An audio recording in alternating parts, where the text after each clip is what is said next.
अस्सलाम वालेकुम, good morning, सुबह बखैर। अस्सलाम वालेकुम, good morning everybody, welcome to Geo Pakistan with Huma and Abdullah and today is the last day of the week, last day of the week, इस तरह के last working day of the week for अस।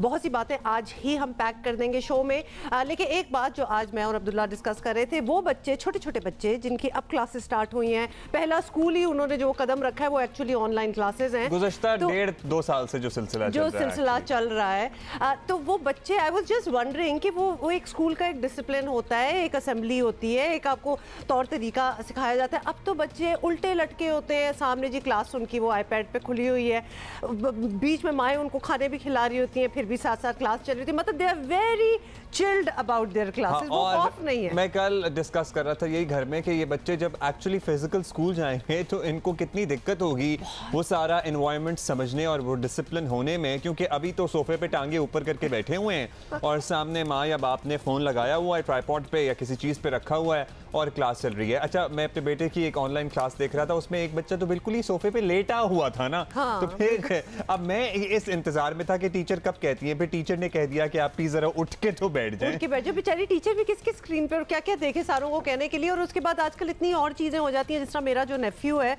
वो कहीं भी बैठा हो और अगर उसकी ऑनलाइन क्लास हो रही है, छोटा सा है वो, तो वो पीछे अपनी बैकग्राउंड चेंज कर देता है। यू नो, ये भी एप्स हैं तो आप अपनी बैकग्राउंड, तो अक्सर आई एम श्योर टीचर भी हंसती होगी, वो उसको देख के उसको पढ़ा रही होगी और पीछे डायनासोर्स आ रहे हैं।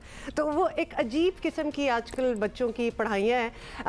This is how they are starting, which is fun by the way, लेकिन वो जो डिसिप्लिन का एलिमेंट और भी बड़ी चीज़ें वो फिर किधर जाएंगी। तो ये सोचने वाली बात है वेट कि भाई ये थोड़ा नॉर्मलाइज हो सूरत हाल और दोबारा से एटलीस्ट छोटे बच्चे जो हैं वो स्कूल जाना शुरू कर दें।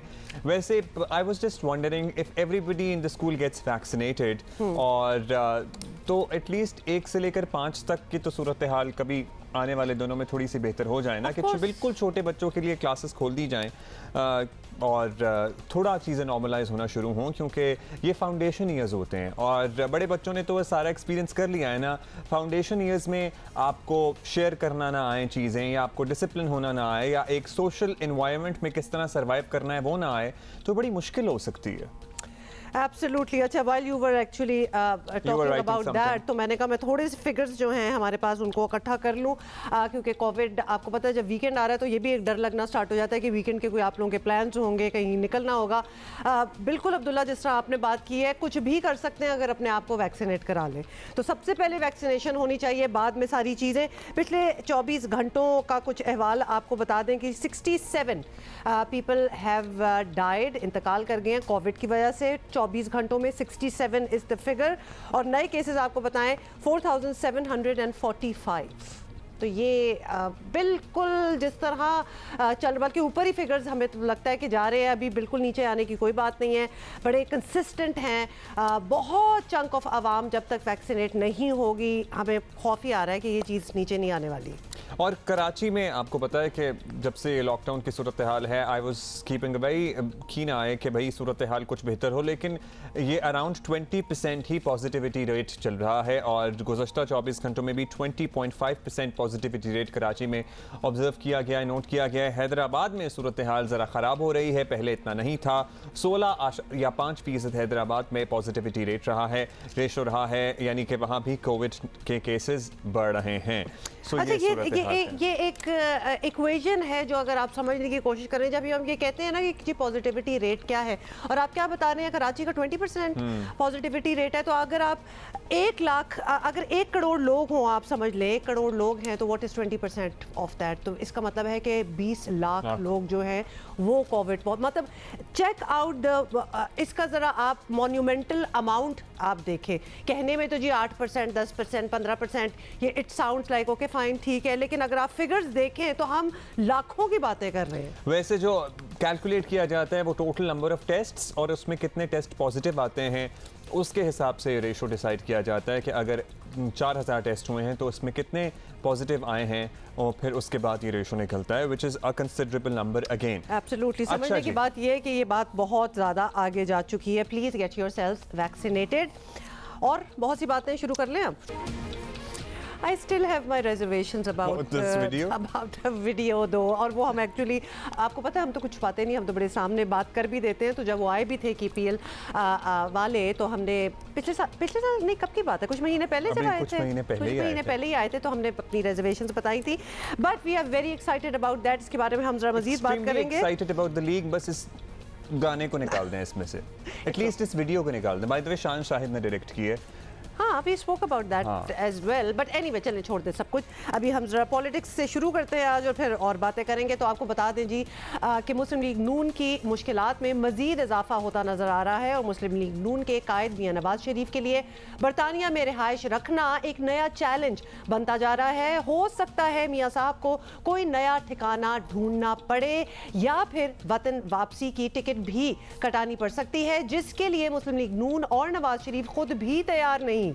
तो हुआ ये कि मुस्लिम लीग नून ने कल इनको झटका लगा। हाँ, उस वक्त झटका लगा इनको। आपको बता दें, पूरी एक आपको कहानी सुनानी है हमने कि नवाज शरीफ की बरतानिया में वीज़े में तौसी की दरख्वास्त जो थी वो मुस्तरद कर दी गई। शहबाज शरीफ ने रात को फ़ोन पर रब्ता करके नवाज शरीफ को मुकम्मल इलाज तक बरतानिया में ही रहने का मशवरा दिया है। नवाज शरीफ इलाज की गर्ज से 2019 में बरतानिया में हैं से 2019 से ही, जिनकी सफरी दस्तावेज़ात 16 फरवरी को ख़त्म हो चुकी हैं, यानी उनका पासपोर्ट एक्सपायर हो चुका है और हुकूमत पाकिस्तान ने उनका पासपोर्ट रिन्यू नहीं किया है। उन्होंने हुकूमत पाकिस्तान से इसकी तजदीद भी नहीं कराई है, दरख्वास्त भी नहीं दी है। शरीफ फैमिली के मुताबिक वकला ने वीज़े में इजाफे की दरख्वास्त मुस्तरद होने के खिलाफ बरतानवी अदालत में अपील दायर कर दी है। मुस्लिम लीग नून का कहना है कि नवाज शरीफ ना तो बरतानिया में सियासी पनाह की दरख्वास्त देंगे और ना ही हुकूमत पाकिस्तान से पासपोर्ट मांगेंगे। उसका तो कोई चांस ही नहीं है कि नवाज शरीफ साहब अभी दरख्वास्त देंगे हाई कमीशन को कि जी उनको पासपोर्ट दे दिया जाए। जो ख़तरात हैं उनकी जान को पाकिस्तान में, ये तमाम चीज़ें मिल के मियाँ नवाज शरीफ फैसला करेंगे। तो वो अपील उसी को देख के फ़ाइल की गई है और हम समझते हैं कि मियाँ नवाज शरीफ का केस बहुत स्ट्रॉन्ग है और हमें कभी उम्मीद है कि उनकी जो अपील है एक्सटेंशन की उसको ग्रांट कर दिया जाएगा। तो उनके जो डॉक्टर्स हैं और जो उनके मेडिकल स्टाफ जो उनको ट्रीट कर रहे हैं उसमें हमारे पास सब कुछ मौजूद है। हमारे जो वर्कर्स हैं सबसे ज़्यादा वो हमारे से रिक्वेस्ट करते हैं, लीडरशिप ने भी रिक्वेस्ट किया है कि मियाँ नवाज शरीफ को लंदन में रहना चाहिए। हम अपने जो उनके दुश्मन हैं उनके हाथ में उनकी जान का खतरा नहीं डाल सकते। ये तो आपने सुन लिया। आपको बताएं कि मुस्लिम लीग नून के कायद की इस नई मुश्किल पर हुकूमत काफ़ी खुश है और वुज़रा नवाज शरीफ को वतन वापसी का मशवरा दे रहे हैं। अपील में जाएंगे, उनके पास कोई ग्राउंड नहीं है क्योंकि वो बीमार नहीं है और वो फिर एक और झूठ बोलेंगे बरतानवी अदालतों से और फिर उनको बरतानवी अदालतों से भी सज़ा हो सकती है अगर वो झूठ बोलें। सो मेरी राय में नवाज शरीफ साहब को पाकिस्तान की एम्बेसी में जाके आर्जी सफरी दस्तावेजात लेनी चाहिए और पाकिस्तान आना चाहिए। आप आइए, वो पैसे जिसके ऊपर आप पर इल्ज़ामात हैं वो पैसा वापस कीजिए और बेशक पाकिस्तान में अपने घर में रहिए। अदरवाइज जाहिर है कि या आप पैसे वापस करेंगे या आप जेल जाएंगे। 16 फरवरी से उनके पास पाकिस्तानी पासपोर्ट नहीं है और वो पासपोर्ट मनसूख हो चुका है, उन्होंने एक्सटेंशन नहीं करवाई। अगर वो पाकिस्तान आना चाहें तो उनको 24 घंटे में पासपोर्ट जो है वो पाकिस्तान आने और यहाँ से वो मफरूर है और मुजरम है और मुल्ज़म है। सो वो यहाँ आना चाहेंगे या नहीं आना चाहेंगे ये उनको पता है। तर्जुमान मुस्लिम लीग नून मरियम औरंगज़ेब हमारे साथ मौजूद हैं। अब क्या प्लान है मियां नवाज शरीफ का और पार्टी का क्या लाहे अमल है इनकी वापसी या ना वापसी को लेकर, उनसे जानते हैं। बहुत शुक्रिया मरियम साहबा। अब तक मुस्लिम लीग नून को क्या पता चल सका है? ये जो सारा प्रॉब्लम आया है सामने अचानक से कि आपने दरख्वास्त दी और वो दरख्वास्त कैंसिल हो गई, नवाज शरीफ का वीज़ा क्यों मुस्तरद किया गया है, क्या उसकी कोई रीज़न मेंशन की गई है और अब आपका प्लान क्या है? अपीलों वगैरह में जा रहे हैं या क्या कर रहे हैं? मियां साहब ने एक वीज़ा एक्सटेंशन की एप्लीकेशन दी थी और वो एक नॉर्मल प्रोसेस होता है कि अगर आपका visa during the stay in UK expire हो जाए तो आप उसको एक्सटेंड करने के लिए, और क्योंकि मियां साहब के जो वीज़ा है वो मेडिकल ग्राउंड्स के ऊपर है तो उसकी एक्सटेंशन के लिए है। और ये बात पहले दिन से है कि जब तक डॉक्टर्स जब समझते हैं कि उनका वीज़ा उनका जो स्टे है वो उनकी मेडिकल ट्रीटमेंट के साथ है तो उसकी बुनियाद पर उन्होंने एक्सटेंशन की एप्लीकेशन दी और जो होम ऑफिस ने उससे माजरत की है और उसी एप्लीकेशन के डिसीजन के अंदर उन्होंने कहा है कि उनके पास राइट ऑफ अपील है, और उसी राइट ऑफ अपील को जो ट्राइब्यूनल है इमिग्रेशन का उसमें एक्सरसाइज करते हुए उन्होंने राइट ऑफ अपील एक्सरसाइज किया उनके लॉ लॉयर्स ने। और जब राइट ऑफ अपील का प्रोसेस ट्रिगर हो जाता है तो उस वक्त जो होम ऑफिस होता है उसका फैसला इनइफेक्टिव होता है, और जब तक ट्राइब्यूनल फैसला नहीं देता तो मियां साहब लीगली जो है वो उसी वीजे के ऊपर यूके अच्छा, में। मरियम, आप ये बल्कि बात बहुत हो रही है और आपने भी अभी दोहराया है कि उनके पास राइट ऑफ अपील है, लेकिन ये चांस भी बिल्कुल मौजूद है कि उनकी अपीलें भी मुस्तरद हो जाएं। तो ऐसी सूरत में उनके लिए पाकिस्तान वापस आने का, वापसी का ही ऑप्शन बचता है। बेहतर नहीं है कि वो इतना लंबा प्रोसेस फिर ना करें और इसके बजाय वो खुद ही वापस आ जाएं, वरना अदरवाइज फिर अगर प्रोसेस उनकी अपीलें मुस्तरद होती रहती हैं और फिर उनको डिपोर्ट किया जाएगा तो वो इंस्टेड के उन पे वो लगे कि वो डिपोर्ट किए गए हैं, वो खुद ही आ जाएं। तो आपने और मैंने फैसला नहीं करना, ये फैसला डॉक्टर्स ने करना है और मियां साहब ने करना है। और अभी ये कि ये एक्सेप्ट होती है कि रिजेक्ट होती है, ये कबल वक्त है। मेरा ख्याल है कि वो यूके के इमिग्रेशन जो ट्राइब्यूनल है उस तक और मियां साहब के लॉयर्स तक बात छोड़ दी जाए तो बेहतर होगा। ऑलराइट, बहुत शुक्रिया आपका। मरियम औरंगजेब साहिबा हमारे साथ मौजूद हैं। खैर, आपने कहा कि वो फैसला डॉक्टर्स ने करना है और हुकूमती मौक़िफ़ तो ये है कि मियां साहब बीमार नहीं है, लेकिन जाहिर है कि या तो मरीज़ या फिर डॉक्टर्स को पता होगा कि कोई बीमार है या नहीं है। एक्चुअली बीमार लग भी नहीं रहे और आई गेस इसीलिए उनकी अपील किस ग्राउंड पे होगी ये बहुत सोचने की बात है। But I think medical ground we can't really comment on anybody's health, क्योंकि लगने में तो कैंसर पेशेंट्स भी जब इनिशियली डायग्नोज होता है तो बीमार नहीं लगते हैं। सो यू कांट से कि कोई लग रहा है बीमार है या नहीं है, या तो ये डॉक्टर बता सकता है या फिर मरीज खुद बता सकता है, लेकिन एट द सेम टाइम बहुत सारे इनके लिए चैलेंजेस हैं और सियासी फ़ायदा भी तो देखना होगा। इस पूरे सूरत हाल पर बात करेंगे। बरतानिया में इमिग्रेशन कवानीन क्या कहते हैं। लंदन से ही इमिग्रेशन कवानीन के माहिर सोलिसिटर मोहम्मद अमजद साहब हमारे साथ मौजूद हैं। बहुत शुक्रिया अमजद साहब। अमजद साहब, मियाँ नवाज शरीफ को वीज़े की एक्सटेंशन नहीं मिल सकी है, अब उनका बरतानिया में क़याम ख़तरे में नज़र आ गया है, तो क्या सूरत हाल है, उनके लिए क्या ऑप्शंस हैं? जी, सुना है कि नवाज शरीफ साहब ने जो एप्लीकेशन की है वो मेडिकल ग्राउंड्स पे की है, तो इसकी बड़ी कड़ी शराइत हैं। तो एप्लीकेशन अभी रिफ्यूज़ हुई है, तो उनको अपील का हक दिया गया है ट्राइब्यूनल में अपील करने का, और सुनने में यही है कि उनने ये हक जो है इस्तेमाल किया है। तो इन एप्लीकेशंस में ट्राइब्यूनल में तकरीबन साल खंड आराम से लग सकता है इस अपील्स प्रोसेस में। इब्तदाई जो अपील्स प्रोसेस है उसके बाद जो है अगरचे उनकी एप्लीकेशन मजीद रिफ्यूज़ होती है तो वो तलब कर सकते हैं परमिशन टू अपील, मजीद आगे अपील करने के लिए।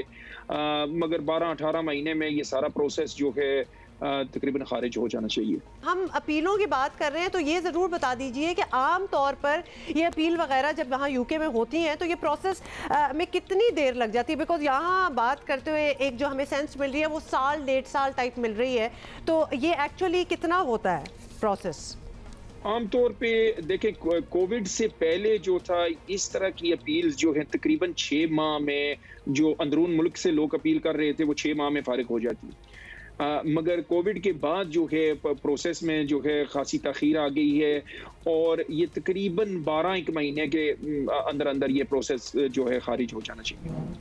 चलें, फिर कोविड की वजह से अगर ताखीर आ रही है तो वो तो फिर इस किस्म की अपील जिसने दायर करनी है उसके हक में ही जाता है मामला, क्योंकि और टाइम मिल जाएगा। अमजद साहब, अगर नवाज शरीफ साहब की अपील अल्टीमेटली रिजेक्ट हो जाती है तो फिर उसूली तौर पर वो बरतानिया में तो नहीं रह सकेंगे, तो क्या उसके बाद भी उनके पास एक और अपील का ऑप्शन मौजूद होगा, या उन्हें मुल्क छोड़ना पड़ेगा, या प्रॉब्ली वो डिपोर्ट हो सकते हैं, या असाइलम हासिल करने की दरख्वास्त दे सकते हैं? क्या कुछ हो सकता है? देखें, पहले तो नवाज शरीफ साहब एज विजिटर आए हुए हैं यूके में, उसके बेसिस पे कुछ मजीद एक्सटेंशंस उनने ली हैं और पता नहीं किस वजह से अभी उनने फैसला किया कि ये मेडिकल ग्राउंड्स पे एप्लीकेशन दें, शायद इसी वजह से कि वो विजिट वीज़ा एप्लीकेशंस जो हैं वो ख़तरात में पड़ी हुई थी, और उसमें उन विजिट वीज़ा एप्लीकेशंस में बड़े इश्यूज हैं, और उसमें एक जो अहम इशू आता है ये है कि यूके कवानीन में तब्दीलियाँ इस साल को आई हैं जो जनरल ग्राउंड्स और रिफ्यूज़ल कहा जाता है, और जिस आदमी की कोई कन्विक्शन हो जिसमें 12 महीने से ज़्यादा उनको किसी अदालत ने सज़ा सुनाई हो, जिस तरह नवाज शरीफ साहब को वो 7 साल की सज़ा इस केस में हुई है, तो वो ऑटोमेटिकली लाजमी है उन्हें एप्लीकेशन रिफ्यूज़ करना। सो विजिट वीज़ा एप्लीकेशन जो है इस बुनियाद पे रिफ्यूज़ हो सकती है, मगर फिर भी जो है ना सिर्फ हो सकती है मगर सेक्रेटरी ऑफ स्टेट को करनी चाहिए। ठीक है, वो लाजमी है रूल्स में, मगर सेक्रेटरी ऑफ स्टेट के पास जो है बहुत वसी डिस्क्रेशन होता है कि वो किसी और वजह से अगर किसी को ग्रांट करना चाहते हैं वीज़ा यहाँ रहने के लिए, तो वो कर सकते हैं, मगर उस सूरत में वो सेक्रेटरी ऑफ स्टेट के रहमो करम पर ही है। ठीक है, सो अगर ये मेडिकल ग्राउंड्स वाली एप्लीकेशन रिफ्यूज़ होती है, और मैं समझता हूँ कि ये प्रॉब्ली रिफ्यूज़ होगी, क्योंकि इसकी शराइत जो इतनी कड़ी हैं कि आपकी सेहत इतनी ख़तरे में है कि अगर आपको वापस किया जाए तो आपकी जान को ख़तरा होगा, या मज़ीद आपको ऐसी कोई सफरिंग करने का सामना करना पड़े।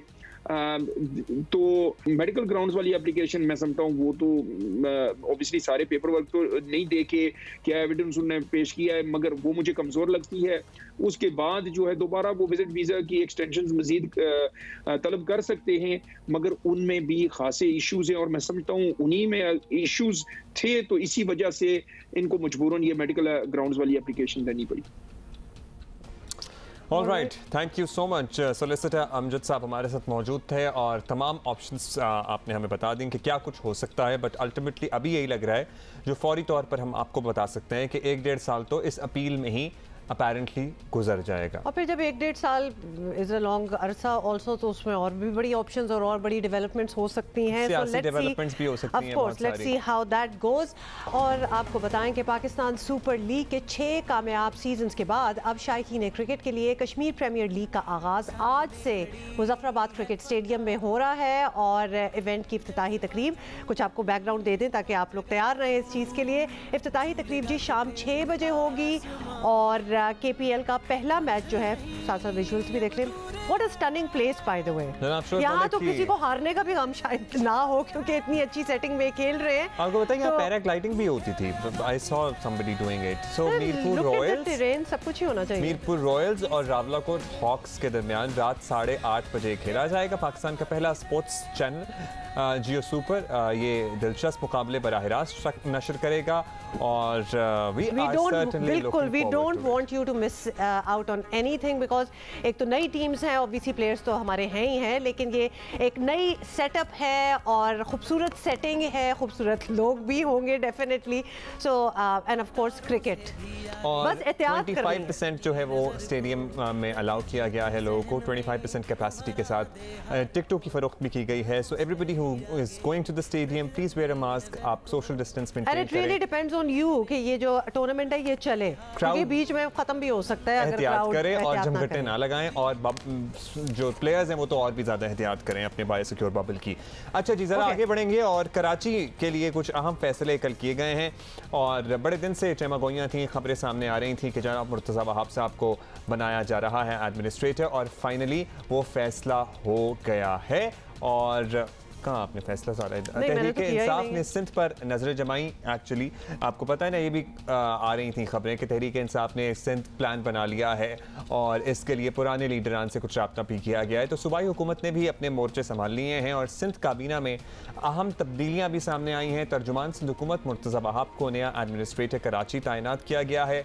बल्दियाती इदारों की जिम्मेदारी संभालने के लिए 6 पार्टी रहनुमा वज़ीर आला सिंध के मुअव्विन खुसूसी मुकर्रर किए गए हैं सूबे में, और इस तरह से मैं कहूँगा कि पूरा का पूरा जो लोकल बॉडीज़ का निज़ाम है वो अब पीपल्स पार्टी के अंदर आ गया। बिल्कुल, और थोड़ा सा बैकग्राउंड भी बता दें कि पहले क्या हो रहा था, सूबे में 13 साल हुकूमत के बाद पीपल्स पार्टी अब निचली सतह तक जो है वो मामलात बराह रास्त अपने हाथों में लेती नज़र आ रही है, और बल्दियाती सतह पर इख्तियारात की मुंतकली के इशारे भी मिल रहे हैं, और नई तकरीरियों के बाद सूबे के अवाम नई तब्दीलियों के मुंतजर हैं। तो मज़हर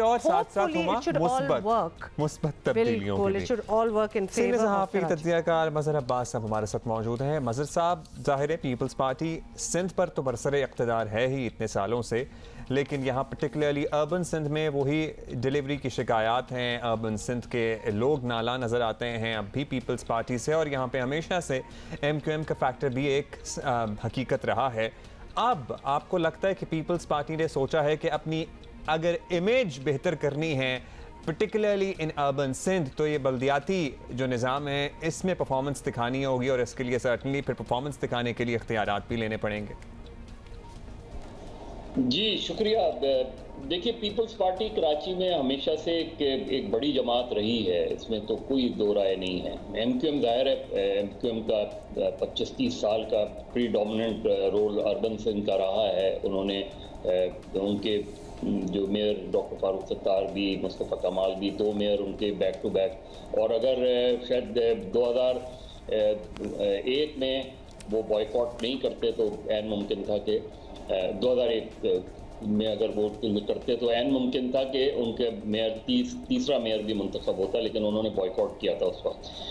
ये जो सूरत हाल है, आइडियली जो है सियासी एडमिनिस्ट्रेटर या किसी सियासी जमात का एडमिनिस्ट्रेटर मुकर्रर करना ये कोई बहुत अच्छी बात नहीं होती, क्योंकि सियासी जमातें तो इंतखाबात पे बिलीव करती हैं।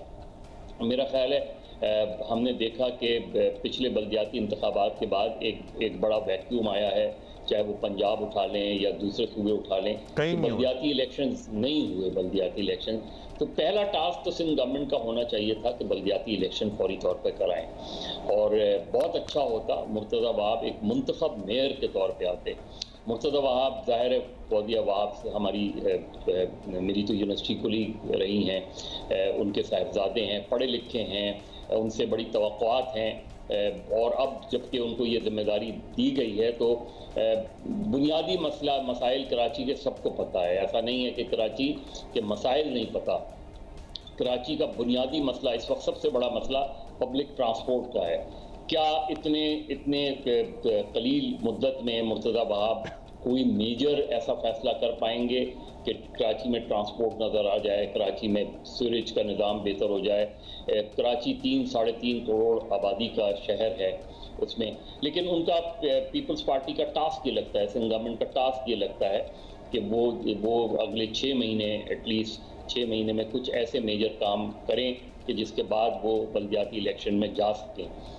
लेकिन ऐन मुमकिन है कि क्योंकि अगर आम इंतखाबात अगले साल अक्टूबर में हो जाते हैं, बहुत से लोगों की क़यास आराई है, या फिर जो शेड्यूल के मुताबिक तो अक्टूबर 2023 में होने हैं, तो कितना लंबा पीरियड लेंगे मुर्तज़ा वहाब या पीपल्स पार्टी सिंध में बल्दियाती इलेक्शन करा के और आम इंतखाबात? मुझे लगता है ये कि टास्क ये है कि आम इंतखाबात में हमें खातिर खा कराची से कामयाबी मिले। याद रखें। अच्छा मजहर साहब, बिल्कुल इसी पॉइंट पे हम आ भी रहे हैं कि अगर ये पैग है कि आम इंतखाबात में कोई फेवरेबल पोजीशन में पीपल्स पार्टी अपने आप को पाए, तो क्या ये टाइम इनफ है कि वो सारे ग्रीवेंसेस जो कि कराची के शहरियों को हमेशा से रही हैं, वो इतने अरसे में मुर्तज़ा वहाब एडमिनिस्ट्रेटर लग के आके उन चीज़ों को कुछ बेहतर कर सके, कुछ फेवरेबल लाइट में पीपल्स पार्टी आ जाए एकदम? एंड ऑफ कोर्स इलेक्शंस में बड़ा इशू है, बिल्कुल, और इलेक्शंस में फायदा भी हो कुछ। देखिए, जो अर्बन सिंध का जो इशू है, अर्बन सिंध ही में इस वक्त बड़ा वैक्यूम है। वैसे तो रूरल सिंध में भी है, अगर लेकिन सियासी जमातें हमारी यहाँ माइनस पीपल्स पार्टी वहाँ जाके सियासी काम ही नहीं करती। अभी भी PTI के पास इतना लंबा अरसा था, PTI ने बिल्कुल जाके रूरल सिंध में काम नहीं किया।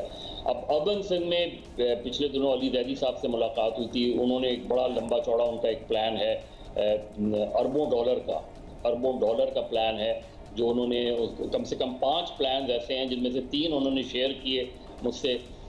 तो अब उनकी भी कोशिश ये है, PTI की भी, कि हम जो है वो कराची, हैदराबाद, मीरपुर खास, नवाब शाह सक्कर से जो है कुछ अच्छी खासी नशिस्तें जीतें, और पीपल्स पार्टी का भी यही प्लान है, और इसमें कोई हर्ज भी नहीं है अगर इस कॉम्पिटिशन में। नहीं तो अगर ये अरबों डॉलर और ये अरबाब रहीम साहब को लेके आना, उनके ज़िम्मे ये तमाम टास्क सौंप देना कि जनाब आप रूरल सिंध में ज़रा PTI के लिए काम करें या मुतहर्रिक करें, आपको लगता है कि इज़ ही केपेबल इनफ कि वो कर पाएंगे? अरबाब रहीम तो बिल्कुल भी मुझे नहीं लगता, क्योंकि अरबाब रहीम तो गलत चॉइस है इमरान खान साहब की। और मैंने बहुत से पीटीआई के लोगों से बात की, उन्हें भी इस सिलेक्शन पे तहफ़्फ़ुज़ात हैं। मेरा ख्याल है पीटीआई को अपना किसी आदमी को लाना चाहिए था, चाहे वो 2023 में आप अरबाब रहीम हैं जो एक ख़ास सर्कल है एंटी पीपल्स पार्टी ग्रुप का, उसके इत्तेहादी तो बन सकते हैं आप, लेकिन खुद जाके सियासी काम करना चाहिए, बहैसियत पीटीआई जाके काम करना चाहिए, तो आपको 2023 में कुछ रिजल्ट मिल जाएंगे, 2028 में। And his association with the former dictator is so strong कि वो जब भी वो नजर आते हैं तो वो सारा टेन्योर फिर लोगों को याद आता है। हाँ, वो भी है खैर, और भी इस वक्त लोग हैं उनकी कैबिनेट में, लेकिन अर्बन सिंध इस वक्त जो है उसमें वो बिल्कुल एक खुला मैदान है इस वक्त अर्बन सिंध। देखिए, यहाँ कंपटीशन है पीपल्स पार्टी का, यहाँ कंपटीशन है पीटीआई का, एमक्यूएम है, जमात इस्लामी है, पीएमएलएन के कुछ पॉकेट्स हैं। अगर कराची की 20 नशस्तें उठा लें, उनके 6 डिस्ट्रिक्ट उठा लें, उसमें जो पीपल्स पार्टी टारगेट कर रही है वो एटलीस्ट 4 डिस्ट्रिक्ट को टारगेट कर रही है कि 4 डिस्ट्रिक्ट से हमारे इतने जो है एमएनएज आ जाएं अगर, क्योंकि पीपल्स पार्टी का रिकॉर्ड 70 से अब तक ये है कि उनके मैक्सिमम 3 एमएनएज यहाँ से मुंतखब होते रहे हैं। आपने जमात इस्लामी का तस्करा किया तो नेमतुल्लाह खान साहब भी फिर मुझे याद आ गए, क्योंकि जाहिर है कि उन्होंने भी बड़ा काम किया है शहर के लिए, लेकिन उसके बाद जमात इस्लामी मज़हर साहब वेरी क्विकली और मुख्तसरन बता दें, अब क्या एक्सपेक्टेशंस हम रखें मुर्तज़ा वहाब से? अब टाइम भी कम है, मुकाबला भी सख्त है, एक्चुअली अचीवेबल क्या चीज़ें हैं? देखिए, पब्लिक ट्रांसपोर्ट अगर, क्योंकि एक एडवांटेज मुर्तज़ा को ये होगा कि उनको सिंध गवर्नमेंट की कंप्लीट सपोर्ट होगी। अब उनका जो मेन इस वक्त कराची का इशू है, देखिए अभी इस वक्त बारिशें उस तरीके से नहीं हुई, लेकिन मेन इशू सीवरेज और पब्लिक ट्रांसपोर्ट वो फौरी तौर पे कर सकते हैं। अगर सिंध गवर्नमेंट चाहे तो पब्लिक ट्रांसपोर्ट फौरी तौर पे कर सकती है। कराची में इंक्रोचमेंट बेइंतहा है, क्लीन कराची जो है वो बहुत ज़रूरत है, कचरा जो है एक बड़ा इशू है, यानी ये वल्नरेबल चीज़ें हैं जो फौरी तौर पे की जा सकती हैं। बाकी तो वो अपने प्लान खुद अनलीश करें, बताएं कि वो इस शॉर्ट टर्म में चले 1 साल के लिए, अगर 1 साल के अरसे में वो क्या क्या चीजें फौरी तौर पे कर सकते हैं और कराची को दे सकते हैं। वी कैन हैव मुर्तज़ा आप सून on the show as well, और उनसे भी हम सारे प्लान्स जान लेंगे। बहुत शुक्रिया आपका। लेकिन अगर इस तरह देखा जाए, बहुत शुक्रिया मज़हर साहब फॉर बीइंग विद अस, लेकिन अगर इस तरह देखा जाए तो बड़ा आइडियल सिचुएशन है। अगर कोई डिफरेंस हो सकता है, कुछ काम हो सकता है, तो फिर this is an ideal situation जहां हुकूमत ऑब्वियसली साथ ही मुर्तज़ा वहाब भी, वो जिस तरह मज़हर साहब ने कहा है, उनको बड़े अच्छे साथ इख्तियारात भी मिल सकते हैं। मतलब he is in ideal position to actually make a difference और कराची की आवाम को कुछ फ़ायदा हो। If you have ever got a chance to meet him, he is also concerned about Karachi. You know, being from Karachi, being born and brought up in Karachi, वो एक कराचीआइट हैं भी और वो चाहते हैं कि कराची में कुछ बेहतरी आए। So good luck to him. Gujranwala में 1 मिनट में ज़्यादा से ज़्यादा पौधे लगाने का आलमी रिकॉर्ड बनाने की तैयारियां जो हैं वो जोरों शोर से जारी हैं, और इससे पहले 1 मिनट में ज़्यादा पौधे लगाने का रिकॉर्ड जो है वो इंडिया के पास है ना। हर किसी ने कुछ ना कुछ तो कर ही लिया होता है। तो अब हमें एक रिकॉर्ड ब्रेक करना है। वज़ीर आज़म इमरान खान को भी गुजरांवाला आने की दावत दी गई है, और आते हैं या नहीं ये तो हमें बताएंगे हमारे कॉरेस्पॉन्डेंट हैं राना अंसर। Let's watch. आज ही गुजरांवाला में 1 मिनट के दौरानिए में ज़्यादा से ज़्यादा पौधे लगाने का आलमी रिकॉर्ड बनाने की तैयारियां की जा रही हैं। मैं इस वक्त जीटी रोड पर मौजूद हूं। वॉक एक्सरसाइज भी की गई है जिसमें 1000 से ज़ायद तालिब इल्मों ने हिस्सा लिया है। प्लान कुछ इस तरह से है कि गुजरांवाला शहर में जो ग्रीन बेल्ट है जीटी रोड पर अजीज़ क्रॉस फ्लाईओवर से लेकर चंदा किला बाईपास तक, ये तकरीबन 14 किलोमीटर का एरिया है और ये आलमी रिकॉर्ड होगा। इस हवाले से Guinness book of world record को भी ज़िले इंतजामिया की तरफ से दावत दे दी गई है। डिप्टी कमिश्नर गुजरांवाला मोहम्मद सुहेल ख्वाजा जो ऑर्गेनाइजर हैं इस सारे मंसूबे के, इस हवाले से उनसे बात करते हैं कि तैयारियां कैसी हैं। 1 मिनट में 50,000 प्लांट्स लगाएंगे। उसमें हमने सरकारी स्कूल्स के बच्चों को इन्वॉल्व किया है ताकि बच्चों में आगाही आए, शऊर आए, और वो इनकी देखा देखी बाकी जगहों पे भी बाकी बच्चे भी प्लांटेशन कैंपेन का हिस्सा बने। सर कब तक होगा ये, और क्या वज़ीर आज़म पाकिस्तान को दावत दी जाएगी इस बारे में? उनको रिक्वेस्ट भी की, अगर अगर वो हमें टाइम देते तो हमारे लिए बड़े ऑनर की बात है। गुजरांवाला के लिए बड़े ऑनर की बात है कि प्राइम मिनिस्टर साहब खुद आके इस वर्ल्ड रिकॉर्ड को खुद लीड करें, खुद दुनिया के सामने ये पैगाम जाए कि पाकिस्तान जो है वो एक प्लांट लविंग, एक ग्रीनरी लविंग, एक एनवायरनमेंट फ्रेंडली मुल्क है। जी आपने बात सुनी डिप्टी कमिश्नर गुजरांवाला का कहना है कि हम इस पहलवानों के शहर को पौधों का शहर बनाने जा रहे हैं और ये आलमी रिकॉर्ड होगा। और बड़ी खूबसूरत बात यह है कि ये सारे पौधे जो यहाँ पर लगाए जाएंगे ये फलदार पौधे होंगे, तो शहरी ना सिर्फ शहर का एटमॉस्फेयर बेहतर होगा, ना सिर्फ शहरी छाँव में बैठ सकेंगे बल्कि मज़े मज़े के फल भी खा सकेंगे। जी 1 मिनट में 50,000। आई रियली लुक फॉरवर्ड के पौधे जब बड़े हो जाएं और फिर यहाँ पर जीटी रोड का ये पैच कितना खूबसूरत हो जाएगा। मैं समझा आप कहने लगे मैं जाके वो देखूं जो पौधा मैंने लगाया था, मतलब वो इस तरह नहीं होता। फल भी खा सकेंगे, फलदार पौधे भी हैं इसमें, दरख्त इंशाल्लाह। ये 14 किलोमीटर पर 50,000 दरख्त, मौसम ही बदल जाएगा इस सड़क का। तो अच्छा जी, ये तो एक अच्छी खबर थी, आपको बता दिए। सड़क नहीं पता आपको, वो गवर्नर हाउस के पीछे वाली लॉरेंस गार्डन और गवर्नर हाउस के बीच वाली वो जगह बड़ी खूबसूरत है। हाँ। अच्छा जी, अब लाहौर की ही हम बात कर रहे हैं और आपको बताएं कि लापता होने वाली लाहौर की 4 बच्चियां 6 रोज बाद साहिवाल से बाजियाब कर ली गई हैं और पुलिस के मुताबिक कासिम नामी रिक्शा ड्राइवर बच्चियों को नशा आवर चीज़ पिलाकर लाहौर से साहिवाल ले गया। और ये बड़ी कॉम्प्लिकेटेड सी स्टोरी है, लेकिन सुनते जाएं साथ साथ। रिक्शा ड्राइवर की बीवी और उसका दोस्त भी अपनी बीवी के साथ बच्चियों के साथ था और मुल्ज़मान ने 4 बच्चियों को जिस्म फरोशी के अड्डे पर बेचने का प्रोग्राम बनाया था। मुल्ज़मान के जो ब्रॉथल्स होते हैं उनके नेटवर्क से राब्ते साबित सामने आ गए हैं और छापों के डर से मुल्ज़मान ने खुद पुलिस को बच्चियों के बारे में इतला भी दे दी। और बच्चियों की उम्र मैं आपको बता दूं जो घर से लापता थी 14, 11, 10 और 8, और वो खुद निकल गई थी घर से। Because there were so many problems at home. हम ये भूल जाते हैं, हम ये तनकीद करते हैं कि जी ये बच्चियां जो हैं निकल गई घर से, बाप ने 2 शादियां की हुई थी, दोनों को प्रॉब्ली छोड़ दिया था, एक अजीब माहौल था, नशे का आदी था, मारपीट का सिलसिला था। तो ऐसे में बच्चे निकलना चाहते हैं इस सूरत हाल से, इस सिचुएशन से। अच्छा जी, हमारे कॉरेस्पॉन्डेंट हैं Ahmed Faraz, who has kept a close eye on this case. Ahmed, बताइएगा मुख्तसरन कि ये बच्चियां कब और कहां से लापता हुई, for those who did not keep up with it. Police तक इत्तला एक्चुअली कैसे पहुंची और पुलिस फिर बच्चियों तक कैसे पहुंची? जी बिल्कुल जी, ये लाहौर का इलाका है हंजरवाल और ये वहाँ से 30 तारीख को दिन तकरीबन 11:30 बजे ये अपने घर से निकली हैं। और जब ये अपने घर से निकली हैं तो ये सबसे पहले गई हैं ऑरेंज लाइन ट्रेन जो स्टेशन है, क्योंकि वो बिल्कुल उनके घर के बाहर से गुजरता था, वो वहाँ पर बैठी हैं। और फिर वहाँ पर बैठ के इन्होंने उनको ये कहा है ट्रेन में बैठने के लिए, मेट्रो स्टेशन जो इंतज़ामिया थी कि वो सैर करने के लिए आई हैं, स्टेशन देखने के लिए, और वहाँ पर उनको उन्होंने टिकट दी, जिसके बाद वो वहाँ पर बैठ कर गुलशन रावी चली गई। और जब वो गुलशन रावी पहुँची हैं देखो काफ़ी देर हो चुकी थी। उसके बाद फिर उसके घर वालों को जब तशवीश हुई, क्योंकि ये 2 बहनें जो हैं वो एक घर की थी और 2 बच्चियां जो हैं वो एक घर की थी, ये बिल्कुल पड़ोसी थे आपस में। उसके बाद जब इनको ये पता चला है कि ये उनके घर वालों जब उनको ढूंढते रहे हैं, उनको पता नहीं चला, तो वो जो बड़ी लड़की थी जिसकी उम्र तकरीबन 14 साल है, उसके पास मोबाइल फ़ोन था। उसने अपने एक मोहल्लेदार नाम था उसका, उसको फ़ोन किया और उसको बुलाया है। जिसके बाद जब वहाँ पे पहुँचा है तो खुद उनकी बात सुनकर घबरा गया। उन्होंने उनको बताया कि जी हम घर छोड़कर आ गई हैं और वो हमें किसी महफूज मुकाम पर पहुँचा दें, लेकिन उन्होंने उनको किसी महफूज मुकाम पर पहुँचाने की बजाय वो खुद घबरा गया और उसने आकर फिर अपने उनके जो वालिदैन थे उनको बताया कि जी आपकी जो बच्चियाँ हैं वो घर छोड़कर चली गई हैं। तो इस तरह ये पता चला कि ये बच्चियों ने घर छोड़ दिया है।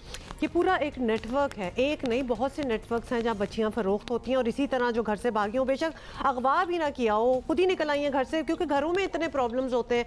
मतलब इस एक कहानी से कितने इश्यूज जो हैं वो जुड़े हुए हैं हमारी सोसाइटी के, विच नीड टू बी मगर नेटवर्क के खिलाफ कार्रवाई होनी चाहिए। सो हम नूर मुकद्दम केस में आपने शुरू से सुना होगा कि जनाब जो ये सफ़ाक कातिल है इसने सर उसके जिस्म से जुदा कर दिया था, लेकिन सिर्फ सर नहीं, जो ग्राफिक डिटेल्स उसके बाद पता लग रही हैं उसने उसके जिस्म का कोई हिस्सा नहीं छोड़ा जो उसने छुरियों से वार कर करके उसका बुरा हाल ना कर दिया। Too early in the morning to get into that, लेकिन just इमेजिन के क्या क्या वो कर, जो कत्ल, जो सर काट के फेंक रहा है उसने और क्या क्या किया होगा। बट एनीवे आपको बताएं कि नूर मुकद्दम केस में मुद्दइयों को एक बड़ी कामयाबी मिल गई है और अदालत ने मरकजी मुलजिम ज़ाहिर जाफर के वालिदैन की जमानत मुस्तरद कर दी।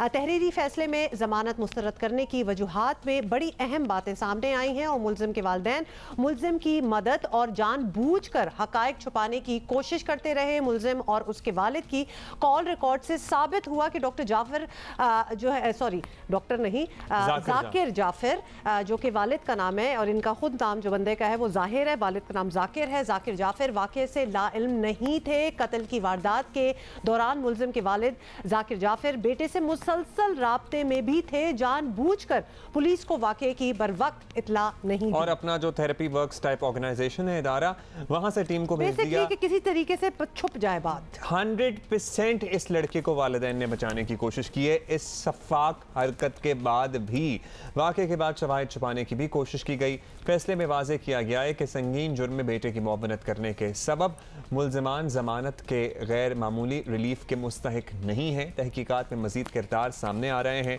कत्ल के जिम्मेदारान का दायरा फैलता जा रहा है और नए इंकशाफात से केस को मंतकी अंजाम तक पहुँचाने में बड़ी मदद मिलेगी। मुबैना तौर पर ज़ाहिर जाफर की बहन का भी एक किस्सा है जो प्रॉब्ली इस दौरान कहीं मुल्क से बाहर भी मुबैना तौर पर चली जा रहा है। But we will not speculate on that. इस वक्त हमें ज्वाइन किया है नूर मुकद्दम कत्ल केस में मुकद्दम खानदान के वकील शाह खावर हमारे साथ हैं। शाह खावर साहब, ज़ाहिर जाफर के वालिद की दरख्वास्त जमानत रद्द कर दी गई। अदालत ने बड़े सख्त रिमार्क्स भी दिए हैं। तो नूर केस में ये कितनी बड़ी कामयाबी समझेंगे आप? फैसला आया है इस्लामाबाद के एक फाजल एडिशनल सेशन जज साहब का, जिसमें उन्होंने ये दोनों की ज़मानत की दरख्वास्त जो है ज़ाहिर जाफ़र के वालिदैन की वो खारिज कर दी और उसका जो है वो तफसीली हुक्मनामा जारी किया है। तो यकीनन उन्होंने जब ज़मानत की दरख्वास्त खारिज की तो उसकी जो वजूहात थी कि वो किस तरीके से बनज़र ज़ाहिर इस जुर्म से जुड़े हुए हैं उसका उन्होंने तफसील से ज़िक्र किया है। और उन्होंने जो उनकी मारूज़ात थी उनके वकला की वो उससे इत्तेफाक नहीं किया। तो दूसरी चीज़ ये है कि ये जो ज़मानत का इख्तियार है ये किसी भी जज का सवाबदीदी इख्तियार होता है और उसमें ये भी है कि किसी भी ऐसे जुर्म में जिसकी सज़ा जो है वो कैपिटल पनिशमेंट हो या 10 साल या उससे ज़्यादा हो, तो उसमें जब ज़मानत दी जाती है तो वो बड़े ख़ास सर्कमस्टेंसेस में दी जाती है, उसकी वजूहात लिखनी पड़ती हैं। तो ये जो ये फ़ैसला सामने आया है ये बड़ा मुफस्सल और इसमें उसकी जो बेल डिक्लाइन करने की जो वजूहात हैं मैं समझता हूँ कि वो ख़ासी साउंड और मजबूत हैं। अच्छा शाह साहब, जमानत रद्द करते हुए अदालत ने यह भी कहा कि मुलजिम ने नूर मुकद्दम को कत्ल किया और उसके वालिद ने कत्ल करने में सहूलत फराहम की। तो ये ऐन वही कुछ है जो आपका मौक़िफ़ रहा है या क्या अदालत की तरफ से ये रिमार्क्स सामने आए हैं? और मरकज़ी कत्ल केस में भी क्या ये बातें रिकॉर्ड का हिस्सा बनेंगी?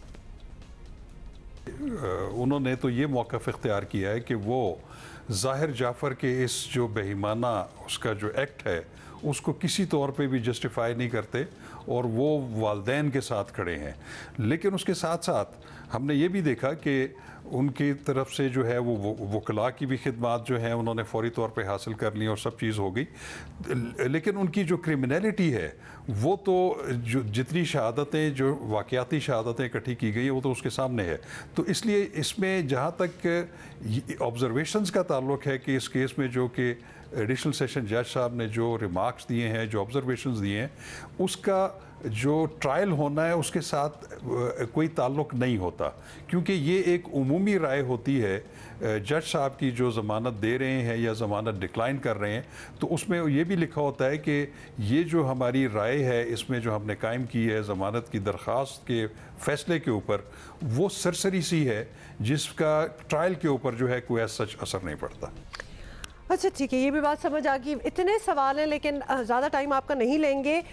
ये बात पहले भी हो चुकी है कि जिस कत्ल में एनी शाहिद ना हो उसमें फॉरेंसिक शहादतें ही सबसे अहम होती हैं। तो इस सिचुएशन में तो अब एक वीडियो भी सामने आ चुकी है, बहुत सी चीज़ें हो गई हैं।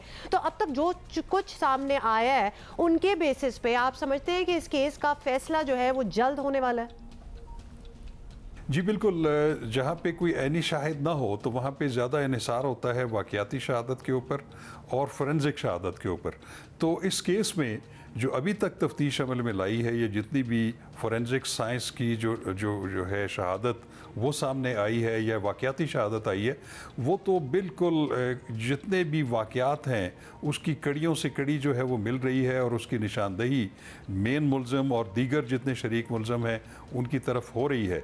और मैं समझता हूँ कि अगर इसके नतीजे में एक चालान जब पेश हो जाएगा तो मैं समझता हूँ कि इसमें जल्द अज जल्द इस केस का फैसला होने का इम्कान है, इसमें कुछ ज़्यादा एडवोकेट शाह खावर साहब हमारे साथ मौजूद थे, बहुत शुक्रिया। वज़ीर आज़म भी हमारे वफाकी वज़रा ये कह रहे हैं कि पर्सनली इस केस को देख रहे हैं और वज़ीर आज़म ने ख़ुद भी इस केस का जिक्र किया। इसमें एक टाइम फ्रेम तय होना चाहिए, ये सेशन अदालत, उसके बाद हाई कोर्ट, उसके बाद सुप्रीम कोर्ट, जहाँ जहाँ भी इस मुल्ज़िम ने अपील की है, ये सिलसिला 6 महीने में कम्प्लीट होना चाहिए ताकि ये केस वाकई मंतकी अंजाम तक पहुँचे। और जब हम इस केस की बात करते हैं ना, तब हमारे जहन में ऐसे डिस्टर्बिंग सवालात आते हैं कि जब उस लड़की ने ज़ख्मी हालत में, जिसमें उसकी पोर से खून बह रहा था, छलांग लगाई, तो उस गार्ड ने गेट खोलकर उसको क्यों नहीं भगा दिया? वो क्यों एक साहब का वेट कर रहा था कि साहब आके खुद हैंडल करेंगे?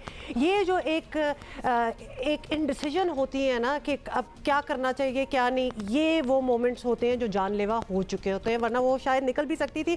दूसरी बात I just want to mention है, आई डोंट नो कि ये कहनी चाहिए नहीं कहनी चाहिए, लेकिन ये जाहिर जाफिर जो है ना, ये एक कातिल है। मतलब अभी तो ये सारी चीज़ें प्रूव हो रही हैं व्हाटएवर, लेकिन उसके घर से उसकी लाश मिली है, वीडियोस निकली हैं, सो एवरीबडी नोज कि इसने क्या किया। इसको प्लीज़ हीरो बना के पेश करने की कोई ज़रूरत नहीं है। खासतौर पे ये जो पुलिस के गार्ड्स इसके इर्द गिर्द होते हैं, नहा धो के नए कपड़ों में आया होता है, he is a zero, he is not a hero and that is how he should be shown. तो इसकी सारे प्रिविलेजेस तो हैं, प्लीज़ वो हटा लें। सर दर्द पे इसको पिम्स ले गए। इत्तलात ये भी हैं कि इसको घर का खाना भी मिलता है। मतलब है कि ये सुन के हमें कितनी तकलीफ होती है जिनका बराह रास्त नूर से कोई ताल्लुक नहीं। और वो लोग जो थानों जेलों में मर जाते हैं अपनी बीमारियों से, जिनको कभी कोई डॉक्टर की वो शक्ल नहीं देखते, लेकिन इसके एक सर दर्द पे सारे बहाने हैं। Anyway, just wanted to vent that out. लेकिन आगे अच्छा जी, अभी आगे बढ़ेंगे, मसले और भी हैं। ये सिंगल नेशनल करिकुलम की बहुत सी बातें हो रही हैं। Few parents reached to us as well कि जनाब उनके बच्चों को कोप अप करने में बड़ी मुश्किल हो रही है। ये जो लैंग्वेज का इशू है ये भी सामने आ रहा है। पंजाब में यकसां तालीमी निसाब के नफाज के बाद एक सवाल वहीं का वहीं खड़ा है कि बच्चों को तालीम मादरी ज़बान के अलावा किसी ज़रिए से दी जाए तो क्या फ़ायदा होगा। तबकाती तकसीम ख़त्म करने के लिए सारी कोशिश की जा रही है। अंग्रेज़ी ज़बान में दरसी किताबें उर्दू ज़बान में तब्दील कर दी गई हैं। कुछ सब्जेक्ट्स इंग्लिश में पढ़ाए जाएंगे। अब समझ नहीं आ रहा कि वो बच्चे जिन्होंने कभी इंग्लिश पढ़ी नहीं है वो साइंस कैसे इंग्लिश में पढ़ेंगे। वो बच्चे जो बचपन से इंग्लिश मीडियम के स्कूलों में वो सोशल स्टडीज़ कैसे उर्दू में पढ़ेंगे। बहुत चैलेंजिंग हो गया। लेकिन आपको ये भी बता दें कि अंदरूनी सिंध, बलोचिस्तान या खैबर पख्तूनख्वा की कई इलाकों में मुख्तलिफ मकामी ज़बानें जो हैं वो मादरी ज़बान का दर्जा रखती हैं।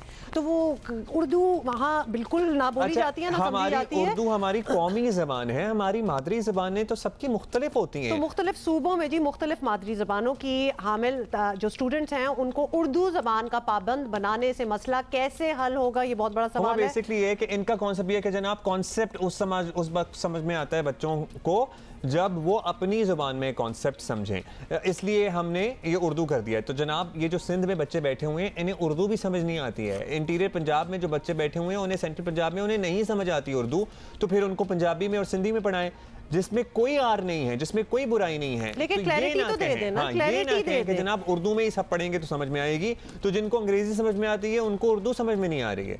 सो ये मसला हो रहा है। इसी पे हम बात करेंगे। सलमा आलम, CEO दूरबीन, ये पहले भी हमारे शो पे आती रही हैं। टीचर ट्रेनिंग के हवाले से बहुत काम है इनका, एजुकेशन में भी बहुत कंट्रीब्यूशन है। सलमा, बहुत सी चीज़ें हैं, ये यकसा निसाब की बात हो रही है।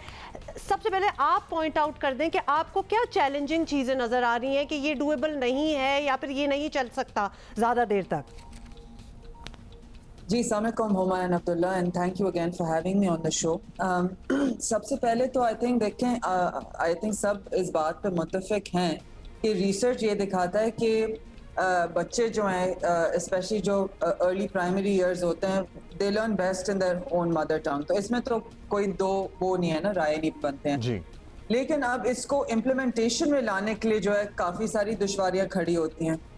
एक तो आप लोगों ने अभी खुद ही जिक्र किया कि एक शहर में भी मुख्तलिफ इलाकों में जिस तरह आपकी पॉपुलेशन सेटल करती है, there are different languages being spoken, right? अगर मैं आपको सिर्फ कराची का ही बताऊं, जहां से मैं आती हूँ, वहाँ पे पठान की भी बड़ी सेटलमेंट है, सिंधियों की भी है, उर्दू स्पीकिंग की भी है, and of course many more, right? So अगर आप बात कर रहे हैं about a child's mother tongue, तो even within cities you can have a lot of diversity, ठीक है? अब तो एक प्रॉब्लम है। अब दूसरा जो है ना, which is a far bigger problem, is finding teachers that know how to speak in that language, right? तो अगर आप कह रहे हैं कि जी चलें इंटीरियर सिंध में बात करते हैं, जहाँ है जुबान आपकी है ही सिंधी, राइट, मादरी जुबान, तो उसके लिए शायद आपको टीचर्स सिंधी में मिल जाएंगे, right? But this gets more complex in other places. So अगर मैं आपको कराची का बताऊं, suppose we are now in a part of the city जहाँ पे आपकी पठान की काफी पॉपुलेशन है, तो क्या आपको पश्तो स्पीकिंग टीचर्स मिलेंगे कराची में, specially for all of those subjects and all of those grades? तो ये काफी जो है ना, आई मीन इसका एसेंस और इसकी इंटेंशन इस इनिशिएटिव की अच्छी है, ठीक डायरेक्शन में, बट इसकी इम्प्लीमेंटेशन में बहुत इश्यूज आएंगे। नहीं तो इन्होंने जब ये किया कि मादरी जुबान तो नहीं, उसके बाद सब कुछ उर्दू में कर दें तो उर्दू सब समझ लेंगे, आपको लगता है यही फीजिबल, हमारे सोर्सेज को देखते हुए यही सोल्यूशन था कि जनाब चलें हम सिंधी, पश्तो में और पंजाबी में तो नहीं पढ़ा सकते, हम सबको उर्दू में पढ़ाना शुरू कर देते हैं? देखें Abdullah, this is the politics of language, right? ये बात ऑब्वियसली थोड़ी सी फिर आपकी रिसर्च फाइंडिंग से डिविएट करती है, राइट? बिकॉज जहाँ तक लैंग्वेज सर्विस की बात है, तकरीबन 8 to 10% जो है आपके मुल्क की जो पॉपुलेशन है वो उर्दू को अपनी मादरी जुबान मानती है, राइट? लेकिन Urdu is the national language of Pakistan, right? तो एक वो building a sense of national identity, cohesion, ये सब भी चीजें फिर लैंग्वेज के साथ जुड़ जाती हैं। तो इस वजह से फिर थोड़े कन्फ्लिक्टिंग एजेंडाज हो जाते हैं पॉलिसी मेकिंग में। तो ये this is getting complex Abdullah. Urdu imposing Urdu as a medium of instruction has always had this problem.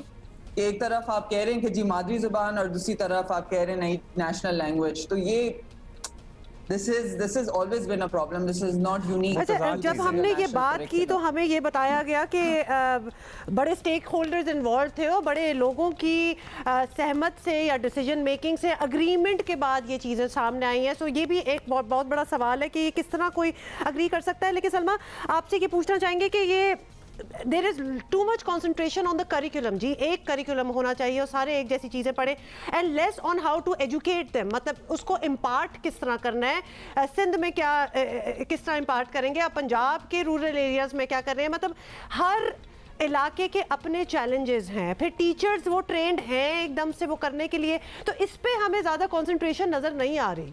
ये किस तरह होगा? कह तो रहते हैं कि पंजाब में टीचर ट्रेनिंग में बड़ा काम कर रहे हैं, वो तो बहुत कुछ कह रहे थे। जी देखिए हुमा, मेरी जहाँ तक राय है ना, देखिए curriculum is a very small slice of the pie, ठीक है? एजुकेशन क्वालिटी जो है ना वो एक बहुत गंभीर मामला है और इसके कोई क्विक फिक्सेस नहीं है। अब मसला देखें क्या होता है। मसला मेरी नज़र में ये है कि any political party that comes into power, उन्होंने फोकस करनी है क्विक विंस पे, राइट? कोई ऐसी चीज डिलीवर करनी है जो अगले इलेक्शन से पहले जो है वो मटेरियलाइज करे और जिसकी हम पॉइंट स्कोरिंग कर सकें, क्रेडिट ले सकें, right? So if you looking for quick wins तो फिर curriculum is a very easy fix.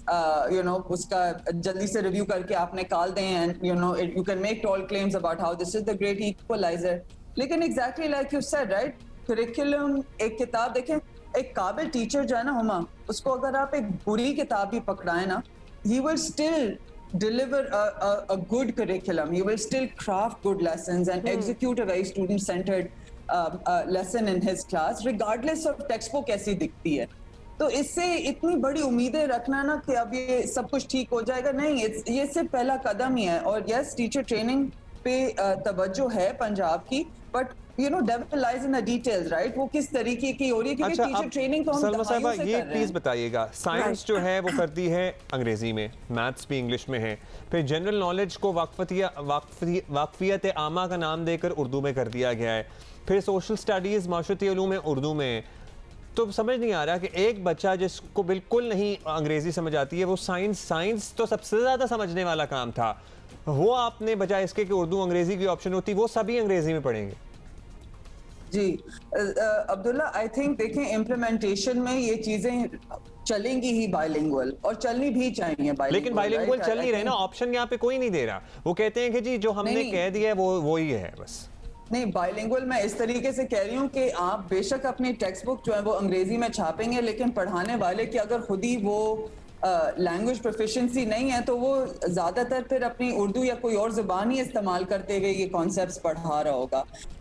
But I don't देखें, ऑफ ऑल द सब्जेक्ट जिसमें इंग्लिश की ज़बान इस्तेमाल की जाए, आई वुड ऑल्सो सपोर्ट कि math and science be that, and the reason for that is because लेकिन ये एक ऐसे डिसिप्लिन्स हैं जो ट्रूली मतलब ग्लोबल है, राइट? मतलब अगर आप सो फॉर एग्जांपल कुछ जो फ्रेजेस है मैथमेटिक्स में, पाइथागोरस थ्योरम हो गया या जो भी डिफरेंट थ्योरम्स हैं, रूल्स, इक्वेशंस वगैरह, अगर उसको आप तर्जुमा लेके उसको चलाएंगे ना तो ये बच्चे बिल्कुल ही एक दुनिया के कोने तक महदूद होके रह जाएंगे। अच्छा सलमा, जी Salma, in the end time बड़ा कम है, लेकिन मैं आपका अपना, क्योंकि आपका इतना बैकग्राउंड है, इतना एक्सपीरियंस है, आपका ओपिनियन लेना चाहूँगी कि ये जो एक विजन तो यही है ना कि सारों का एक इक्वल अपॉर्चुनिटीज़ हो, सारों के पास पीछे से पढ़ाई भी एक जैसी हो, तो लिहाजा आगे कोई डिस्क्रिमिनेशन हो नहीं wherever you are from. मतलब that is the whole idea behind ये यकसा निसाब। आपको लगता है it's going to work like that कि वाकई जो शहरों के बच्चे वो ही निसाब पढ़ के निकले हैं और जो दूर दराज से कहीं आए हैं, मतलब वो इक्वल हो जाएंगे? हुमा देखें, मेरा है इसमें एक प्रोफेशनल बायस है, राइट? बिकॉज आई एम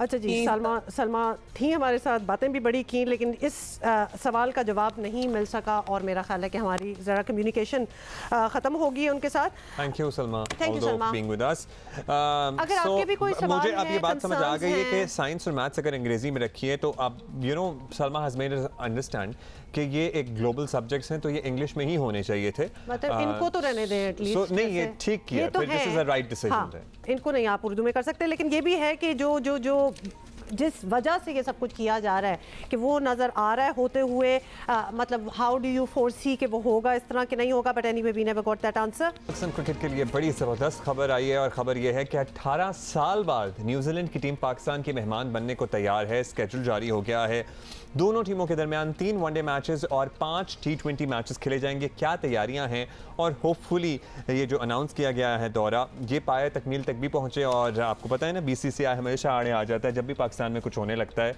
वो इस दफा कोई ऐसी हरकत ना करे जिससे मामला बाय द वे जल्दी से ये बता दें क्योंकि लोग जो हैं वो जरा इंतजार में बैठ जाएंगे। So we are talking about 17th, 19th and 21st September. Alright, Sami Burney साहब डायरेक्टर मीडिया PCB हमारे साथ मौजूद हैं। समी साहब थैंक यू। समी साहब, we are certainly looking forward to it. बताइएगा, तमाम कन्फर्मेशंस आ चुकी हैं, तैयारियां मुकम्मल हैं, कोई ग्लिच, कोई अनफॉर्चुनेट बीच में वाकया तो नहीं हो जाएगा इस दफा? बहुत बहुत शुक्रिया मुझे अपॉर्चुनिटी देने का। जैसा कि कल आपने अनाउंसमेंट देखा होगा, कॉम्प्रिहेंसिव अनाउंसमेंट है, न्यूजीलैंड क्रिकेट के चीफ एग्जीक्यूटिव भी उसके अंदर कोट हुए हैं। So all systems good to go. Team आएगी 11 तारीख को, 11 सितंबर को बांग्लादेश के बाद 2 दिन का क्वारंटीन करने के बाद वो ट्रेनिंग रिज्यूम करेंगे और फिर 3 ODIs खेलेंगे रावलपिंडी के अंदर, और फिर the series will move to Lahore जहां पर 2020s है। जो ODIs हैं वो लिंक करते हैं to the cricket world cup qualifier 2023, और जो 5 ODIs हैं वो part of T20 world cup preparations हैं। आपको ये भी याद होगा कि अकॉर्डिंग टू द FTP ये 3 ODI और 3 2020 मैचेस के ऊपर मुश्तमिल सीरीज थी, बट हमने न्यूजीलैंड क्रिकेट से बात की, उनको कन्विंस किया और 2 एडिशनल मैचेस वो खेलेंगे। सो ना सिर्फ 18 साल बाद आ रहे हैं बट एक्सटेंडेड सीरीज है, और ये फर्स्ट फेज है उनके टूर का। नेक्स्ट ईयर उन्होंने टेस्ट मैचेस के लिए दोबारा आना है। So all systems good to go, और इंशाल्लाह ये this will be start of a bumper season, क्योंकि आपको पता है इस सीजन के अंदर हमने न्यूजीलैंड के फौरन बाद इंग्लैंड की टीम में भी आना है। बताइएगा ये आपने बड़ा अच्छा कर दिया ये, and you can confirm it again, क्योंकि I heard you just say कि टेस्ट मैचेस के लिए भी अगले साल दोबारा, क्योंकि मुझे ऑलरेडी मैसेजेस आना स्टार्ट हो गए हैं कि जी test is the true form of cricket. आपके मियां का तो जरूर आया, वहां से भी आ गए, तो ये हमारे साथ हमारी ही धरती पे कोई टेस्ट क्रिकेट के लिए क्यों नहीं आ रहा? तो ये भी एक सवाल पूछते हैं लोग। हुमा, स्प्लिट टूर है ये, इंग्लैंड और न्यूजीलैंड दोनों इस साल आएंगे वाइट बॉल मैचेस के लिए, और फिर नेक्स्ट ईयर दोबारा आएंगे रेड बॉल मैचेस के लिए। इंग्लैंड का तो खैर एडिशनल टूर है, तो उन्होंने कल अगले साल 2 दफा आना है। पहली दफा वो आएंगे व्हाइट बॉल मैचेस खेलने के लिए, चले जाएंगे वापस, और दिसंबर में फिर टेस्ट मैचेस खेलने के लिए आएंगे। बट जहां तक न्यूजीलैंड का ताल्लुक है, व्हाइट मैचेस उनके इस साल शेड्यूल्ड हैं, और रेड बॉल मैचेस जो कि टेस्ट मैचेस हैं उसके लिए वो अगले साल फिर आएंगे। अच्छा समीर साहब, हमने क्योंकि इतना सफ़र किया है इस अरसे के दौरान, तो हम जो है ना ज़रा डर जाते हैं हर दफ़ा ही। ये बताइएगा कि जो प्लेयर्स आएंगे वो तमाम जो उनकी नेशनल टीम के प्लेयर्स हैं, ए कैटेगरी प्लेयर्स हैं, वो आएंगे? क्योंकि बाज़ दफ़ा ऐसे भी होता है ना, टीम्स तो आ रही होती हैं जनाब, कुछ जो टॉप नॉच प्लेयर्स होते हैं ना, वो कहते हैं हमने नहीं जाना, सो फिर बोर्ड भी उनके लिए कुछ नहीं कर सकता, या फिर दे हैव मेड श्योर कि everybody is gonna come here. Abdullah, देखें, ये प्रीरोगेटिव होता है किसी भी मेंबर का कि वो अपनी बेस्ट अवेलेबल साइड भेजे। और आपको ये भी पता है कोविड की वजह से बहुत सारा बैकलॉग है, सीरीज जो है पोस्टपोन हुई है, रीस्केड्यूल हुई है, सो हर मेंबर बोर्ड अपने हिसाब से एडजस्ट कर रहा है। तो ये प्रीरोगेटिव न्यूजीलैंड क्रिकेट का है कि वो कौन से अपने बेस्ट प्लेयर्स भेजते हैं जो कि अवेलेबल है। But as far as PCB is concern, वो अपनी बेस्ट अवेलेबल टीम इसके अंदर उतारेगा, क्योंकि मेरा अपना जाती ख्याल ये है कि जो टीम न्यूजीलैंड से खेलेगी और जो टीम उसके फौरन बाद इंग्लैंड से खेलेगी, वही पोटेंशियली टीम जाके T20 वर्ल्ड कप यूएई के अंदर खेलेगी। सो ये एंटायरली न्यूजीलैंड क्रिकेट का डिसीजन है कि वो किन प्लेयर्स को भेजते हैं। बट ये जो डिस्कशन या आर्ग्यूमेंट होता है बी टीम और सी टीम, जाती तौर पे मैं इससे डिसएग्री करता हूँ, क्योंकि जो भी अपने मुल्क को रिप्रेजेंट कर रहा होता है वो इस काबिल होता है कि वो अपनी टीम को रिप्रेजेंट वो इंग्लैंड की बी टीम का तो हमने उन्होंने जो हमारा हर्षल किया तो हम तो उनकी बी से भी डर गए हैं। हम उसको पहले सी कह रहे थे, फिर जब उन्होंने हमें इतनी बुरी तरह हराया तो फिर हम अपना समूह लेके रह गए। अच्छा समीर साहब, ये भी आपसे पूछना चाहते हैं, हम एक्चुअली हमारा कंसर्न है after what BCCI did to KPL और किस तरह फॉरेन प्लेयर्स पे उन्होंने ऐसा अपना इन्फ्लुएंस जमाया, तो हमें उनका ये जो इंटरेस्ट है डिसरप्ट करने के लिए एनीथिंग हैपनिंग इन पाकिस्तान, वो हमें वाज़े नजर आ रहा है। कोई इस किस्म की कोशिशें आपको लगता है कि होंगी again for any international team that wants to come and play in Pakistan? देखिए, होनी बिल्कुल नहीं चाहिए, क्योंकि आईसीसी के चार्टर में बिल्कुल क्लियर है कि हर मेंबर बोर्ड अपनी ज्यूरिसडिक्शन के अंदर क्रिकेट अरेंज ऑर्गेनाइज कराने का जिम्मेदार है। सो न्यूजीलैंड की टीम जो आ रही है वो बायलैटरल सीरीज है, पाकिस्तान क्रिकेट बोर्ड उसको ऑर्गेनाइज कर रहा है। आईसीसी जो है, जो गेम्स गवर्निंग बॉडी है, वो उसके अंदर उनके रेगुलेशंस चलेंगे, उनके मैच ऑफिशियल्स चलेंगे, होंगे, अपॉइंटेड होंगे। सो मुझे ऐसी कोई सूरत हाल नजर नहीं आती जिसमें कोई भी मेंबर किसी भी मेंबर बोर्ड के क्रिकेटिंग या। अच्छा समीर साहब, क्विकली, चूंकि हमने केपीएल की बात करी ली है, तो केपीएल के जो हमारे सेंट्रल कॉन्ट्रैक्ट के हामिल प्लेयर्स हैं, इत्तलात थी कि उन्हें एनओसी वगैरह नहीं मिला, तो is that sorted now? NOC अभी तक नहीं मिला है, और उसकी वजह प्लेयर्स का वर्कलोड है। जैसे आपको पता है, इस साल शुरू से प्लेयर्स कंटिन्यूसली क्रिकेट खेल रहे हैं, अभी भी वेस्ट इंडीज के अंदर है, और एज वी स्पीक जो व्हाइट बॉल प्लेयर्स है, 2020 players, they are in the air returning to Lahore. फिर हमारी अफगानिस्तान से सीरीज है, फिर हमने न्यूजीलैंड से खेलना है, तो प्लेयर वर्कलोड, रिस्क मैनेजमेंट, ये वो सारी चीजें हैं जिसकी बुनियाद के ऊपर शायद अभी सेंट्रली कॉन्ट्रैक्टेड प्लेयर्स को एनओसीज इशू नहीं हुए।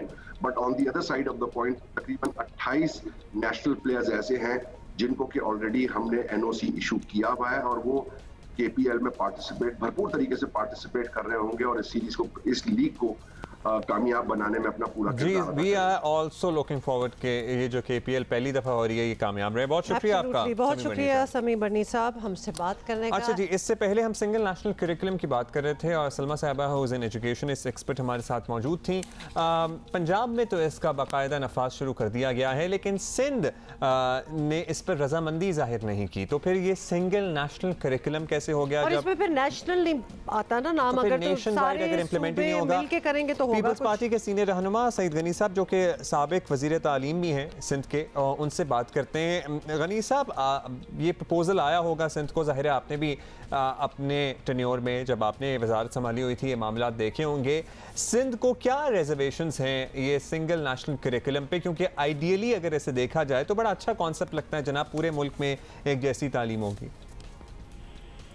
अब देखिए, एक तो बुनियादी इशू ये है कि इस वक्त जो कैरिकुलम डेवलपमेंट है वो सूबाई सब्जेक्ट है, तो फेडरल गवर्नमेंट को तो ये कोई इख्तियारी नहीं है कि वो ये काम करे और फिर इम्पोज कर दे सूबों के ऊपर। तो मेरी मुलाकात हुई थी शफकत साहब से, जब मैं मिनिस्टर बना तो वो आए थे, तो मैंने तो बुनियादी तौर पर पहली बात ये बताई कि किसी भी सूरत में हम ये नहीं कहेंगे, इजाज़त ही नहीं देंगे कि फेडरल गवर्नमेंट हम पर इम्पोज कर दे, नोटिफिकेशन जारी करे और कहे जी सिंध के अंदर ये कैरिकुलम होगा। अब ये नो वे हम करेंगे नहीं।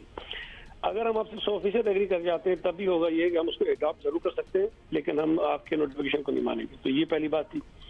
दूसरी बात जो अभी आपने थोड़ी देर पहले सुना था, वो उन्होंने कहा कि जब सारे सब्जेक्ट्स उर्दू में पढ़ाए जाएंगे, तो ये तो बुनियादी तौर पर ऐसी बात है जो किसी के समझ में नहीं आती। और मेरी बुनियादी इस पर दलील ये थी कि देखें, अगर कोई शख्स अपने बच्चों को अंग्रेजी में पढ़ाना चाहता है और उसके पास वसाइल हैं और पाकिस्तान में उसके पास ये चांसेस नहीं होंगे, तो वो बच्चों को बाहर भिजवा देगा। तो आप बिला वजह एक अच्छे खासे ऐसी तादाद को, जो अच्छे बच्चे हैं जो यहाँ पढ़ना चाहते हैं, अंग्रेजी में पढ़ना चाहते हैं, उनको ये मौका देंगे कि वो मुझसे बाहर चले जाएं, जो मैं नहीं समझता हूँ कि एक अच्छी बात है। तो हमें ये इजाज़त देनी चाहिए पेरेंट्स को भी, स्कूल्स को भी, कि ऑप्शंस होने चाहिए कि कौन हिंदी मीडियम में जाना चाहता है, कौन उर्दू मीडियम में जाना चाहता है, कौन अंग्रेजी मीडियम में जाना चाहता है। तो गनी साहब, आपके कहने का मतलब है वो यकसा निसाब, बेशक नेशनल हो या ना हो, चलिए पंजाब तक तो हो गया, आप सिंध के लिए भी यकसा निसाब में नहीं इतना फेथ रखते? और हुमा की बात को कंटिन्यू करते हुए गनी साहब, फिर वो क्लास डिफरेंस तो क्रिएट होता है फिर इन सारी चीजों से। मैं गर्ज करूँ आपसे, देखें ये दोनों चीजें अलग अलग हैं। जो लैंग्वेज है उसमें और निसाब में फर्क है। मीडियम ऑफ लैंग्वेज क्या होगी वो एक अलग चीज है, उसका निसाब से कोई ताल्लुक नहीं है। जो निसाब उन्होंने डेवलप किया फेडरल गवर्नमेंट ने या मशावरत के साथ ही किसी के साथ किया उन्होंने, उसमें भी हमारा मौक़िफ़ ये है कि आप ये किस तरह तय कर सकते हैं कि इस वक्त सूबों में जो निसाब पढ़ाया जा रहा है वो जो है वो ठीक नहीं है। देखिए, जनरल परवेज मुशर्रफ के दौर में भी इसी तरह एक सिंगल नेशनल कैरिकुलम टाइप की चीज़ बनाई गई थी, और 18th अमेंडमेंट के बाद जब ये डिवॉल्व हुआ तो वो सारी चीज़ सूबों के पास चली गई। आज भी अगर आप तमाम सूबों का निसाब देखेंगे तो तकरीबन 95% वो जो है ना वो एक जैसा ही, उसके अंदर कोई खास फर्क नहीं है। हमने उनसे ये कहा कि आपने जो कैरिकुलम डेवलपमेंट के ऊपर काम किया है वो आप शेयर कीजिए तमाम सूबों से, और सूबों का शेयर कीजिए एक दूसरे के साथ, ताकि कोई कंपैरेटिव स्टडी हो जाए। और जिस सूबे का ऑलरेडी, अब अगर हमने किसी एक सब्जेक्ट में बेहतर काम किया हुआ है तो मैं क्यों फेडरल गवर्नमेंट का बनाया हुआ है जो मुझसे बेहतर नहीं है। तो इस पे हमने स्टडी भी करवाई और कुछ सब्जेक्ट जो थे वो बेहतर थे उनके, हम उनको अडॉप्ट कर लेंगे, हम अडॉप्ट करेंगे कि ये बेहतर चीजें ये हम अपने बच्चों को पढ़ा लेंगे। लेकिन जो चीज हमारे यहाँ बेहतर है हम उसको छोड़ दें और किसी और सूबे की या फेडरल गवर्नमेंट की चीजें सिर्फ इसलिए ले लें कि जी क्योंकि ये पूरे मुल्क में हो जाएगा, तो मैं नहीं समझता कि कोई अकल की बात है। दूसरी बात ये, हमारे यहाँ देखिए मलाला पे हमने लिखा है किताबों में, हमने इकबाल मसीह पे किताबों में लिखा है, किसी सूबे ने नहीं लिखा है। अब हम तो नहीं छोड़ सकते जी इसलिए कि KPK की हुकूमत, पंजाब की हुकूमत मलाला पे नहीं लिखना चाहती तो हम भी निकाल दें उसको, हम तो नहीं निकालेंगे। तो ये बुनियादी थोड़े से इश्यूज हैं, लेकिन तो आपने अच्छी बात की है। You have a point there. अच्छा जी, we could have continued with that, Ghani साहब, but thank you for joining us and yes, we are short on time. तो ये बड़ी जी डिबेट है और ये अभी पॉइंट्स हैं and valid points हैं on all sides there, so think about it. अच्छा जी, we gonna see you on Monday इंशाल्लाह। आपने प्लीज़ अपना ख्याल रखना है, मास्क पहनना ना भूलिएगा। You have to be very vigilant because corona बहुत तेज़ी ये डेल्टा वेरिएंट इज़ बैड, बहुत तेज़ी से फैल रहा है। सिर्फ कोविड सोच के कि बहुत से लोग बच गए, ये delta is a different ball game all together. तो please be careful, we see you on Monday.